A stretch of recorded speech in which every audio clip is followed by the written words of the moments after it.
जो खबरें हैं वो गर्दिश कर रही हैं। तो ये फरमा दें कि हमारे मसले का हल क्या सदारती निज़ाम में है सर? नहीं उस्मान साहब, देखें, एक बहुत ही छोटे, मतलब मैं टोला ही उसको कह सकता हूँ, उसकी ये ख्वाहिश है और बड़ी शदीद ख्वाहिश है कि जी इस मुल्क में प्रेसिडेंशियल फॉर्म ऑफ से गवर्नमेंट होनी चाहिए। मगर सवाल ये पैदा होता है कि 4 दफा तो आप ये निज़ाम जो है आप उसको अवेल कर चुके हैं सारा, चारों चार चार सिस्टम, 4 दफा आप सदारती निज़ाम इस मुल्क में देख चुके हैं, और जी हमेशा उन सदारती निज़ाम के हवाले से पाकिस्तान को जो नाकाबिल तलाफी नुकसानात पहुंचे हैं, माशी जी तौर पे, सियासी तौर पे और दूसरे फॉरेन पॉलिसी के हवाले से, दुनिया में जो तन्हाई हमारे नसीब में आई है, यही सदारती निज़ाम की वजह से।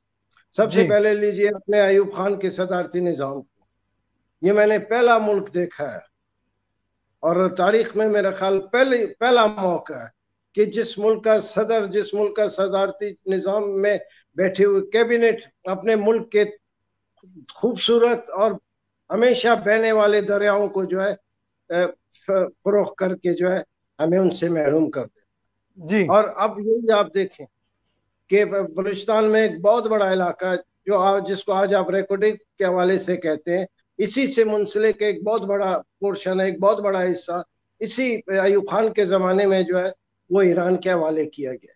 ये तो जी पहली सदारती निज़ाम थी।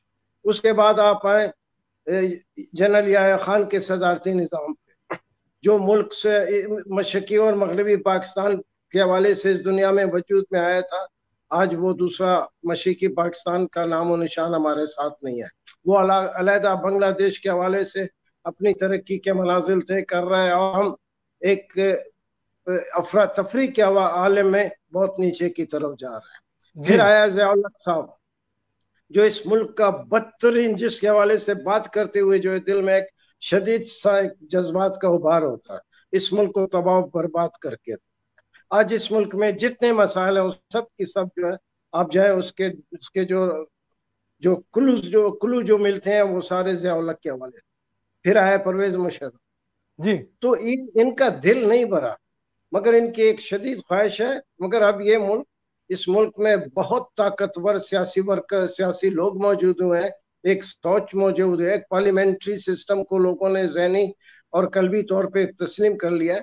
अब ये भूल जाएं कि इस मुल्क में कभी भी किसी भी हालत में जितना भी बड़ा ताकतवर टोला इसकी ख्वाहिश रखता हो, इस मुल्क में सदारती निज़ाम नहीं आ सकता, कतई नहीं आ सकता। मैं आपको दावे से लिख कर देता हूँ, सारी ताकत इस्तेमाल कर ले, नहीं।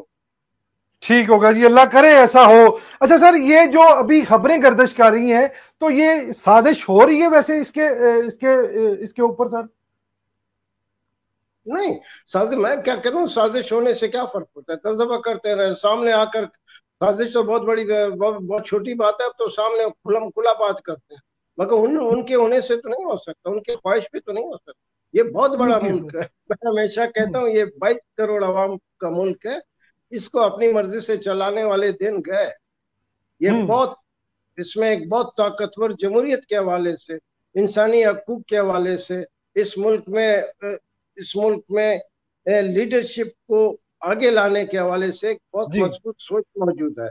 इसको आप सदारती निज़ाम पे बेशक जो जो बड़े बड़े लोग बोलते रहे, जो लिखते रहे, उनके बोलने से लिखने से कुछ नहीं होता, और साजिशें तो बहुत छोटी थी। छोटी सी चीज है। अल्लाह पाक मुल्क पाकिस्तान की खैर फरमाए।